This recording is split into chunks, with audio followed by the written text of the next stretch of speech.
Today's Mass readings and Gospel reflection. December 29, 2020.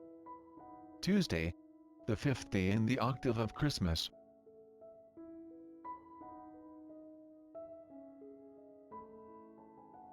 First reading. A reading from the first letter of John. 1 John chapter 2 verse 3 to 11. Beloved, the way we may be sure that we know Jesus is to keep his commandments. Whoever says, I know him, but does not keep his commandments is a liar, and the truth is not in him. But whoever keeps his word, the love of God is truly perfected in him. This is the way we may know that we are in union with him. Whoever claims to abide in him ought to walk just as he walked. Beloved, I am writing no new commandment to you but an old commandment that you had from the beginning. The old commandment is the word that you have heard. And yet I do write a new commandment to you, which holds true in him and among you. For the darkness is passing away, and the true light is already shining. Whoever says he is in the light, yet hates his brother, is still in the darkness.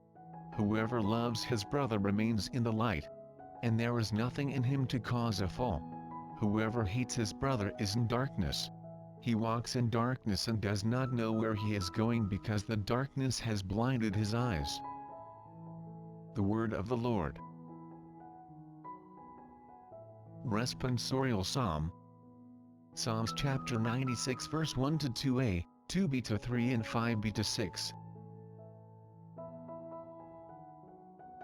Let our response be, let the heavens be glad and the earth rejoice. Sing to the Lord a new song. Sing to the Lord, all you lands. Sing to the Lord. Bless his name. Response. Let the heavens be glad and the earth rejoice.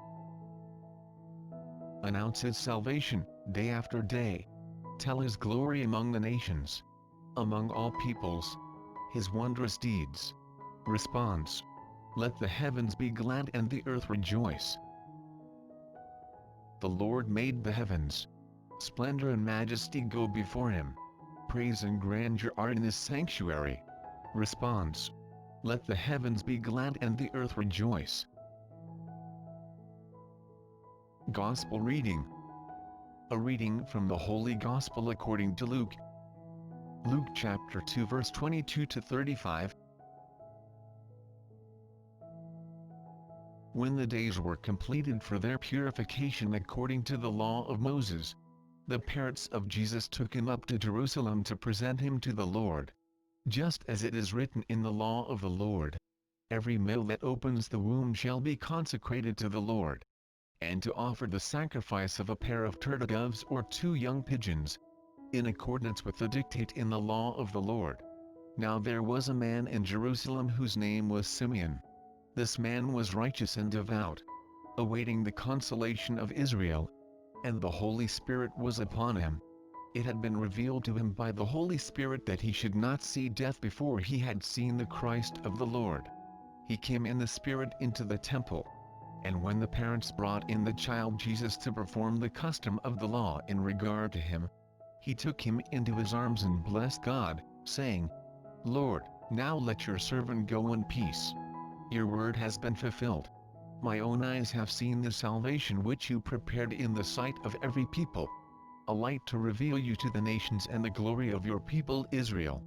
The child's father and mother were amazed at what was said about him. And Simeon blessed them and said to Mary his mother, Behold, this child is destined for the fall and rise of many in Israel, and to be a sign that will be contradicted, and you yourself a sword will pierce so that the thoughts of many hearts may be revealed. The Gospel of the Lord. Before we proceed with the video, don't forget to like the video and subscribe to our channel. Also, please hit the notification bell, so you won't miss out when we release new videos. Feel free to share your comments, suggestions, and reflections at the comments section down below. Thank you and God bless. Now, let's proceed with the video.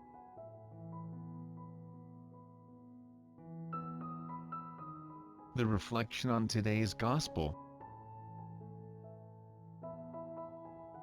The first two chapters of the Gospel of Luke are not a history according to the meaning that we give to history. They serve, more than everything else, as a mirror in which the converted Christians from paganism discover that Christ had come to fulfill the prophecies of the Old Testament and to respond to the more profound aspirations of the human heart. They are, then, a symbol and mirror of what was happening among the Christians at the time of Luke. The communities coming from paganism were born from the communities of converted Jews. But they were diverse. The new did not correspond to what the old imagined and expected. It was a sign of contradiction. It caused tension and was a source of great suffering and pain. In Mary, the image of the people of God, Luke represents a model of how to persevere in the new, without being unfaithful to the old. In these two chapters of the Gospel of Luke, everything revolves around the birth of the two children, John and Jesus. These two chapters make us feel the sense of the Gospel of Luke. In them, the environment is one of tenderness and praise. From beginning to end, there is praise and singing because the mercy of God has finally been revealed in Jesus. He fulfills the promises made to the fathers. God fulfills them on behalf of the poor. Like Elizabeth and Zechariah, Mary and Joseph, Anna and Simeon, and the shepherds. All of them knew how to wait for his coming. The insistence of Luke in saying that Mary and Joseph fulfilled everything which the law prescribes recalls what Paul writes in the letter to the Galatians. When the completion of the time came, God sent his Son, born of a woman, born subject to the law, to redeem the subjects of the law so that we could receive adoption as sons. The story of Simeon teaches that hope will be realized someday if not immediately. It is not frustrated, it is realized. But the way does not always correspond to what we imagine. Simeon was waiting for the glorious Messiah of Israel. Going to the temple in the midst of many couples who were taking their children, he sees the realization of his hope and the hope of the people.